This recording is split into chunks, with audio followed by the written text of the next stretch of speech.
The applause was still echoing when I realized my family wasn't there.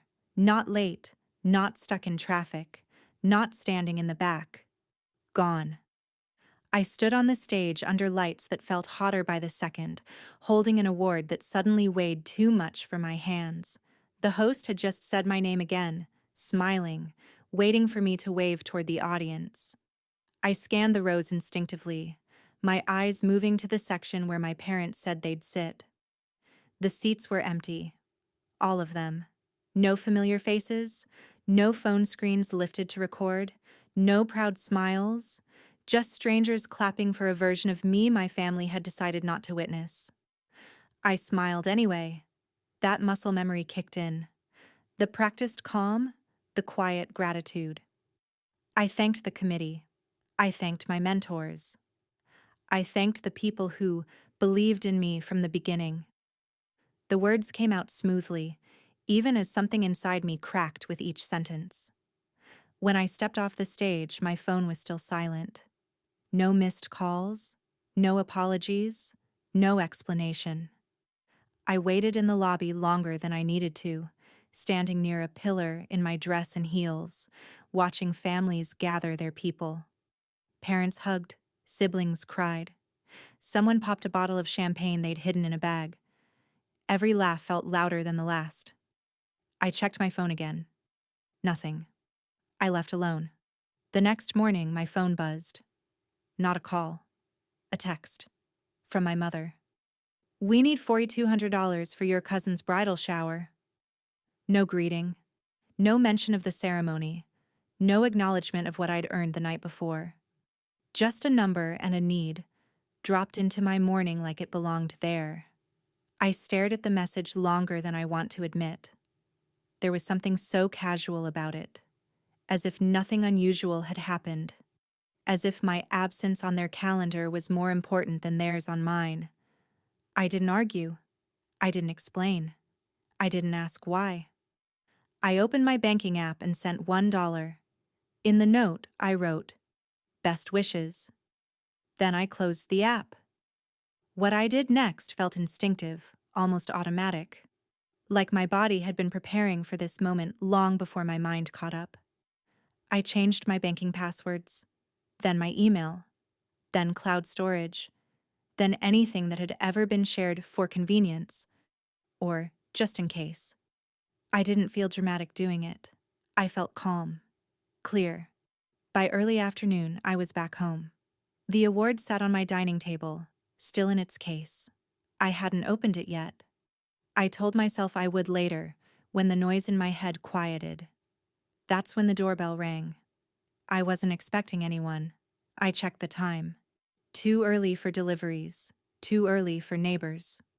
Something in my chest tightened in a way I couldn't explain. I looked through the peephole. Two men stood outside. Dark uniforms, badges clipped at the waist. One of them held a small notepad. The other stood half a step back, watching the door like he expected it to run. My heart started pounding. Fast, uneven, loud enough that I was sure they could hear it through the wood.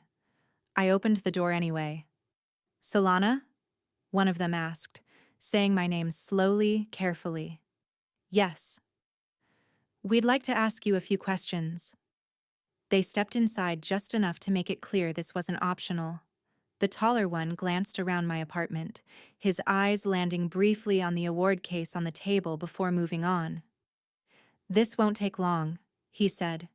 "But we need to clarify a report that was filed this morning." "A report?" My mouth went dry. "What kind of report?" I asked. The officer looked down at his notes, then back at me. "A complaint involving unauthorized access to financial accounts. Family related." Family related. The word hit harder than the accusation. I felt the room tilt slightly, like the floor had shifted under my feet. Less than 24 hours after they didn't show up for me. Less than 12 hours after my mother asked for money. Less than 3 hours after I locked down my accounts. And now this. I didn't raise my voice. I didn't panic. I just nodded and answered their questions slowly, carefully. Where I worked. how long I'd had the accounts, who else had access in the past. I told the truth because it was the only thing I had. When they finally stepped back outside, one of them paused at the door. "For now," he said, "this is just a preliminary inquiry, but we may need to follow up." "For now," I repeated. The door closed behind them. I leaned against it, my legs suddenly weak, my hands shaking despite how calm I'd sounded minutes earlier. My phone buzzed again. Another message from my mother. "Why did you send that?" That's when it hit me. This wasn't about a bridal shower. It wasn't about money. This was punishment. And they weren't just trying to take something from me anymore. They were trying to make me the problem. I wasn't always surprised when my family failed me. I think that's the hardest part to admit. What shocked me wasn't that they didn't show up to my award ceremony. It was that some small, quiet part of me had expected it. I grew up being the dependable one, the child who didn't cause trouble, the one who learned early how to shrink needs into something manageable, something ignorable. My parents liked to say I was easy. What they meant was that I didn't demand space. My cousins were the ones who needed help. Financial help, emotional help, constant help. There was always something. Tuition gaps, rent emergencies, business ideas that failed before they started. Family gatherings revolved around their crises. My role was to nod, to listen, to be understanding. I learned how to succeed quietly. When I moved out, I paid my own way. When I went back to school, I worked nights. When I earned promotions, I didn't announce them. My parents told people I was doing fine, which was their way of closing the subject before it got uncomfortable. Money became the strange thread that tied us together. I never offered it outright, but I was asked. Carefully, strategically. Always framed as temporary. Always wrapped in guilt. "You don't have kids yet. You're better with numbers. You know how stressful weddings can be." Years ago, during what my mother called a rough patch, she asked for access to one of my accounts, just to help organize things, just to make sure nothing fell behind if I was busy. I hesitated, then agreed, because that's what I'd been trained to do. Keep the peace, smooth the edges, make it easier for everyone else. I told myself it was harmless. The award ceremony was supposed to be different. This wasn't something small. It wasn't a quiet win I could tuck away. It was public, documented.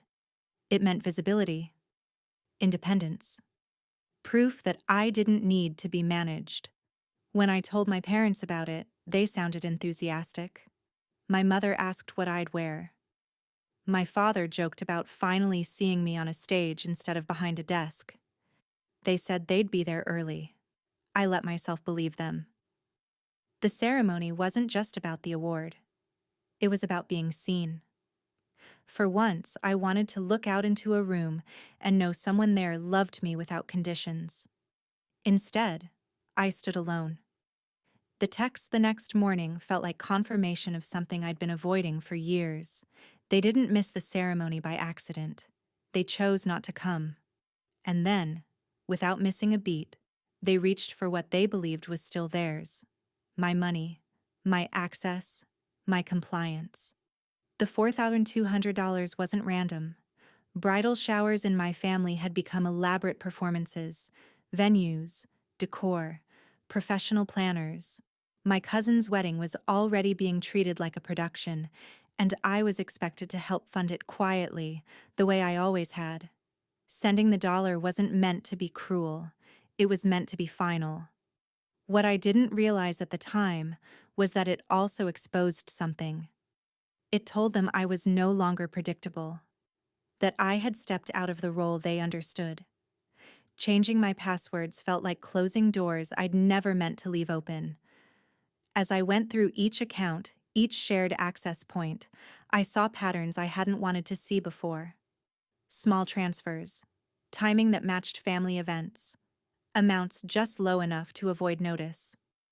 I stopped halfway through and sat on the edge of my bed, my phone heavy in my hand. The police knock hadn't come out of nowhere. It had come from fear, on their part. After the officers left, I didn't call my parents. I didn't confront anyone. I did what I'd learned to do best when things felt unstable. I documented everything: screenshots, statements, dates, messages. I emailed copies to myself and saved them offline. By evening, my bank notified me of a temporary review. Not a freeze yet, just a routine inquiry. The language was polite. The implication was not. Then my employer emailed, asking if I could step into HR the next morning. No explanation. Just a meeting request marked urgent. That's when the isolation really set in. I wanted to tell someone, anyone. But the people who knew my family also knew their version of me, the one who was lucky, ungrateful, too sensitive. I could already hear the questions. Are you sure? That doesn't sound like them. Maybe it's a misunderstanding. It wasn't. The bridal shower text wasn't about celebration. It was a test, a reminder, a line drawn in numbers. And when I didn't cross it, they escalated. They didn't ask why I said no. They tried to make sure I never got to say anything at all. By the time I went to bed that night, my phone face down on the table, one thought kept circling back, steady and terrifying in its clarity.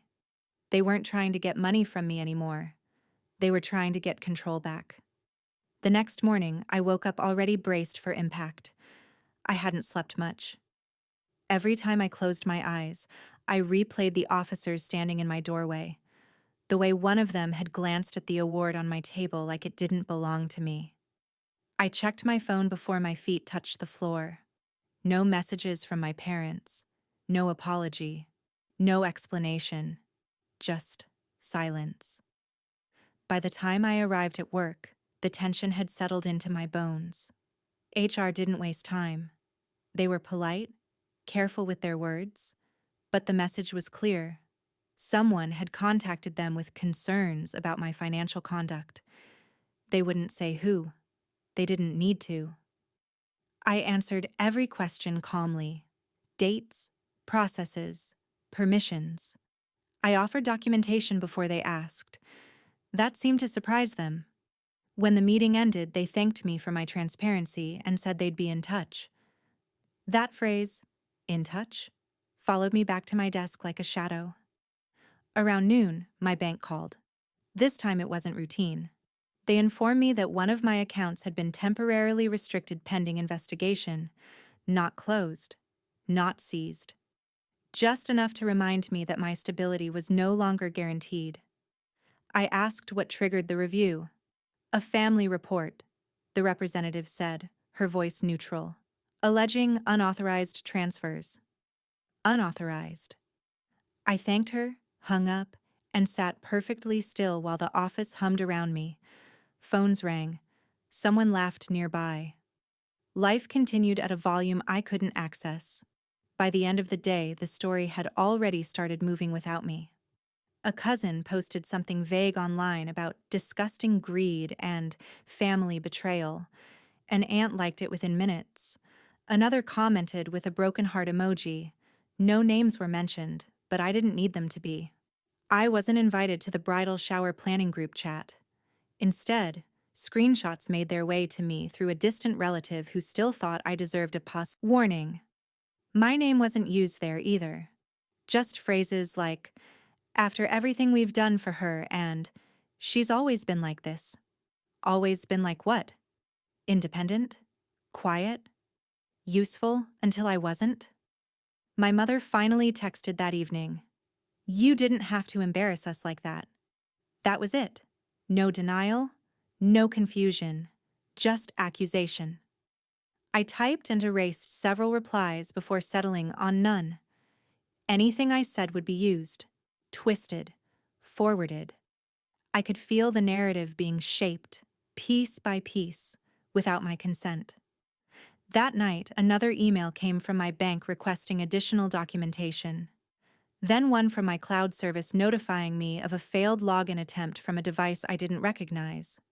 Then another. And another. They were trying to get back in. I changed my passwords again, enabled additional security, logged every attempt.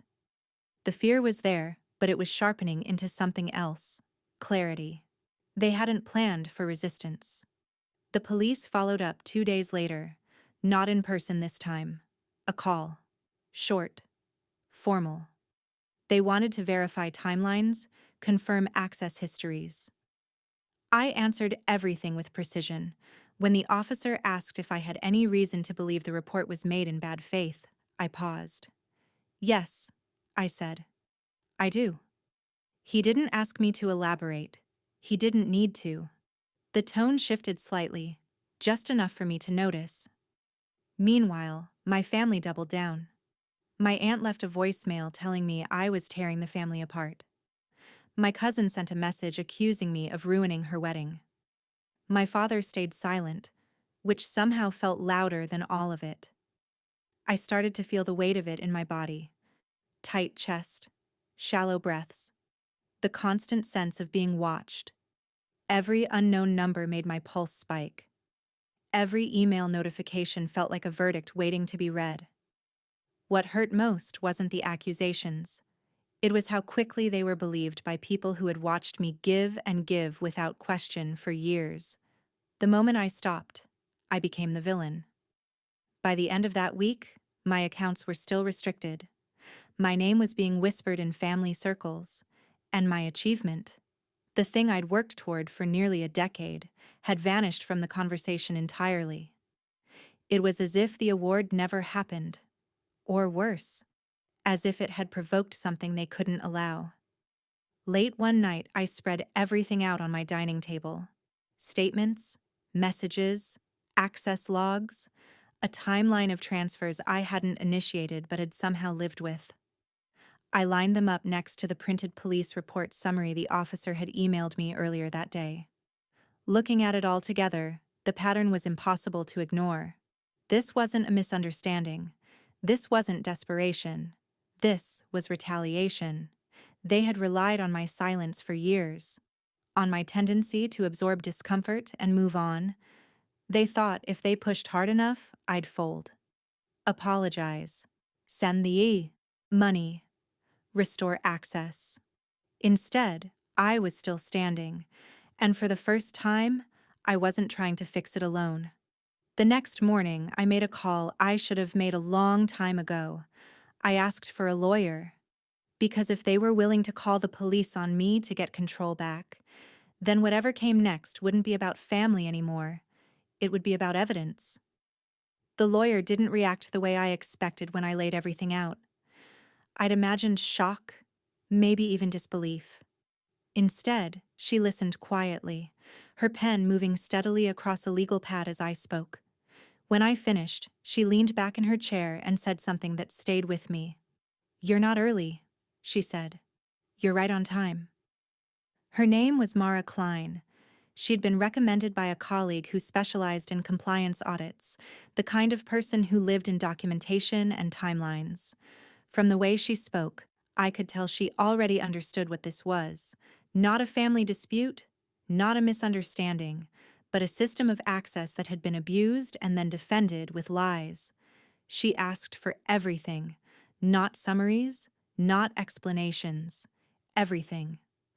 Bank statements going back years, screenshots of texts, emails, login alerts, the exact date my mother first asked for access, the language she used, the tone, whether there had been pressure. I didn't realize how much I'd saved until I started sending it over. The more I dug, the clearer it became. The transfers were never large enough to raise immediate alarms. A few hundred here, 1,000 there, always tied to family events, always framed as temporary, even when they never came back. The timing wasn't random either. They clustered around moments when I was distracted: exams, work deadlines, travel. Mara brought in a forensic accountant by the end of the week. He didn't talk much. He didn't need to. He just mapped everything out in clean lines and quiet certainty. Access points, IP addresses, devices, locations, patterns that told a story without emotion. The story was simple. The accounts hadn't been accessed from my devices, they'd been accessed from my mother's. The false police report hadn't been an act of panic, it had been preemptive. Filed the same morning I sent the dollar. Filed before I could say anything publicly, before I could cut them off completely. They expected you to come back asking for help, Mara explained. When you didn't, they escalated. That word again. Escalated. As if I were dealing with a hostile negotiation instead of my own family. The police followed up a few days later, this time at Mara's office. 2 officers. Different faces, different tone. They reviewed the documentation carefully, asked pointed questions, took copies. When they left, they didn't make eye contact with me the way they had before. They nodded. That small change meant more than any reassurance. Meanwhile, my bank restored partial access. Enough. For daily expenses. Enough to breathe. My employer sent a brief email confirming that their internal review was complete and that no concerns remained on my record. The relief hit me in waves so strong I had to sit down. But my family didn't stop. They couldn't. They sent messages through intermediaries now. A cousin asking me to be reasonable. An aunt suggesting mediation. My mother left a voicemail crying, saying she didn't understand why I was doing this to her. Mara told me not to respond. Every word you give them is something they'll try to reframe, she said. Silence is not weakness right now. It's strategy. The final piece fell into place when the accountant flagged something none of us had noticed at first. A digital authorization form. It had been submitted months earlier, granting expanded access privileges. The signature was mine, or at least it looked like it. Same name, same style, same timestamp as a day I was on a flight. That's forgery, the accountant said simply. Mara didn't smile. She didn't need to. She gathered the documents into a folder and labeled it carefully. False reporting, she said, financial abuse, fraud, and now forgery. Hearing the words stacked together like that made my stomach turn.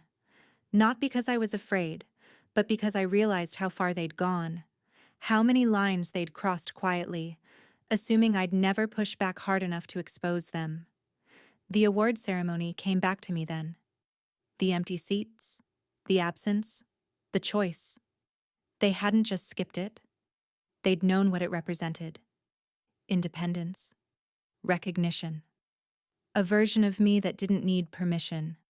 Mara scheduled the next meeting with the police for the following week. Formal. Structured. With evidence packages already submitted. There would be no dramatic confrontations, no shouting. Just facts. The night before the meeting, I took the award out of its case for the first time. I ran my fingers over the engraved plate, my name catching the light. Solana. For years, my family had defined me by what I could provide. Money, stability, silence. Now, for the first time, the definition was mine. And tomorrow, they were going to have to face what they'd done, without me softening the edges, without me stepping in to make it easier. Tomorrow, they wouldn't be speaking for me anymore. The conference room was smaller than I expected. Neutral walls, a long table, a glass pitcher of water no one touched. It wasn't dramatic, and somehow, that made it worse. This wasn't a place for raised voices or emotional speeches. It was a place where stories were weighed and measured, stripped of intention and reduced to facts. My mother arrived first. She looked composed, dressed carefully, her hair done the way she always did when she expected sympathy. She smiled when she saw me, the kind of smile meant to signal unity, as if we were on the same side and this was all, a misunderstanding that could still be smoothed over. I didn't return it. My aunt came in next, already tense, already defensive. My cousin followed, eyes darting, jaw set. She didn't look at me at all. Mara entered last, calm and unhurried, a thin folder tucked under her arm. Two officers were already seated at the far end of the table reviewing documents. One of them nodded at me. Not warmly, respectfully. The tone shifted immediately. My mother started talking before anyone asked her to. She spoke about stress, about family obligations, about how hard weddings were, about how she had only ever tried to help me. She said she was hurt, confused, betrayed. I watched her the way you watch a performance you've seen too many times. I knew the beats, the pauses, the places where tears were meant to land. When she finished, the room was quiet. Then Mara spoke. She didn't raise her voice. She didn't accuse. She asked questions. Dates, times, devices, access permissions. She slid documents across the table one by one, letting the officers review them before anyone could interrupt. Screenshots of login attempts, IP address logs, bank records with highlighted patterns. My aunt shifted in her chair. My cousin finally looked at me, her expression hard, like anger was easier than fear. Mara turned to my mother. Can you explain why these access attempts originate from your home network? My mother blinked. Once. Twice. I don't understand all that technical stuff, she said quickly. Solana always handled the accounts. Mara nodded as if that were helpful. Then she placed another document on the table. This authorization form, she said, submitted 6 months ago, granting expanded access, signed in Solana's name. My mother glanced at it and then away. She must have forgotten. Mara didn't respond. She turned the page. This form was submitted at 9:42 p.m. local time, she continued. At which point Solana was on a flight. We have boarding records. The silence this time was heavier. My cousin opened her mouth, then closed it again. One of the officers leaned forward. At this point, he said, we need to address the police report filed last week, the allegation of unauthorized transfers. My mother straightened. She stole from us, she said, her voice shaking. She locked us out and sent us $1 like a joke. The officer didn't react. He simply slid another document forward. This shows the direction of the transfers, he said. Not from your accounts. To them. My aunt's face drained of color. Mara looked at me then. Just once. A silent question. I spoke. Not loudly, not emotionally, just clearly. I sent the $1 because it was the first time I said no, I said, and I needed it to be unmistakable. My mother stared at me as if I'd struck her. I didn't report you to the police to hurt you, she said. I did it because you scared me. That was the closest thing to honesty I'd heard all day. The officer nodded slowly. That's called a false report, he said. Filed in retaliation. He stood. So is this, Mara added, sliding the final document across the table. Forgery. No one spoke after that. The officers stepped outside briefly. When they returned, their posture had changed. Professional. Firm. My mother reached for my hand. I pulled it back. The officer addressed them directly. At this point, we're proceeding with formal charges pending review by the district attorney. My cousin started crying. My aunt protested. My mother just sat there, stunned, her carefully constructed narrative collapsing in real time. As they were escorted out, my mother turned to me one last time. You didn't have to do this, she said. I met her eyes. I didn't, I replied. You did. The door closed behind them, and for the first time since the award ceremony, the room felt quiet in a way that didn't hurt. The consequences didn't arrive with shouting or slammed doors. They arrived in documents. Within 48 hours, my lawyer called to confirm that the district attorney had accepted the case for review. Not one charge, several. Fraud, forgery, filing a false police report, financial abuse involving a position of trust. Each charge stood on its own, supported by records that didn't care about family ties. My accounts were fully restored that same afternoon. Every restriction lifted, every flag removed. The bank issued a written apology and confirmed, in writing, that I had not been the subject of wrongdoing. They also confirmed something else. The accounts my mother had used were now frozen pending investigation. When I read that line, I didn't feel satisfaction. I felt stillness. My employer followed up next. HR closed their inquiry and documented that the allegations made against me were unfounded. The email ended with a sentence I reread several times. Your position and reputation within the company remain in good standing. That mattered more than I expected. The police contacted me again, not to question me, but to inform me. My mother and aunt had been formally charged. My cousin was named in the filing as a cooperating witness, though the tone suggested that status could change depending on what surfaced next. I wasn't asked how I felt. I was asked if I wished to press forward. Yes, I said. The civil side moved quickly. Funds that had been transferred out of my accounts over the years were traced, documented, and ordered to be returned. Not eventually, not conditionally, ordered. The bridal shower was canceled quietly. The wedding followed a week later, postponed without explanation. Invitations stopped circulating. Group chats went silent. The family narrative, once so loud, dissolved into whispers and avoidance.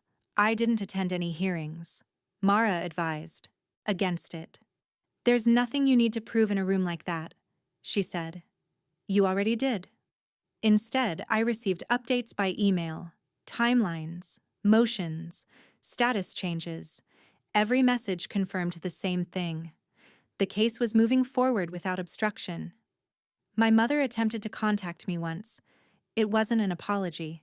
It was a request for mercy. Mara intercepted it and responded on my behalf. 2 sentences. No emotion. No invitation to negotiate. There were consequences beyond the legal ones. My mother's access to certain community roles was suspended pending investigation. My aunt stepped down from a volunteer board she'd chaired for years. People who had once repeated their version of me quietly stopped returning their calls. Reputations built on borrowed money and borrowed authority don't survive documentation. The final confirmation came late one afternoon when Mara called me directly. It's done, she said. The financial recovery has been executed. The charges are filed. There's nothing further required from you. I thanked her, hung up, sat at my table. The award was still there, exactly where I'd left it days earlier. I thought about the number my mother had sent me, $4,200. How precise it had been, how confidently she'd typed it, assuming it would be met with compliance. Instead, it had triggered an audit of her life. They didn't lose access to me because I cut them off. They lost access because they tried to take something that wasn't theirs, and left a trail while doing it. There were no speeches, no confrontations after the fact, no final messages exchanged. The system had spoken, and it hadn't needed my voice to do it. The award ceremony replayed in my mind one last time, not the empty seats, not the silence afterward, but the moment my name was spoken. The way it sounded when it belonged only to me. A week after everything closed, I attended a professional dinner hosted by people who knew my work, not my family history. No one asked where my parents were. No one questioned how I'd earned my place. They spoke to me as an equal, and for the first time, that felt uncomplicated. The award sat on my shelf at home now, no longer in its case. I hadn't displayed it for validation. I'd placed it where I could see it when I needed reminding. Mara sent a final message confirming there would be no further contact required. The accounts were secure. The case was closed. I archived the email without ceremony. I changed my number. blocked the remaining contacts without reading what they sent. There was no dramatic goodbye, no declaration of independence, just a quiet removal of access. That night, I opened my banking app once more, not out of fear, but out of habit. Everything was exactly where it belonged, untouched, stable. I thought about the dollar I'd sent, how small it was, how clearly it had spoken. They'd asked for $200 as if it were owed. I'd given them proof that nothing was. I turned off the lights, leaving the room in calm darkness, and walked away, knowing one thing with absolute certainty. They tried to make me disappear. Instead, they documented themselves.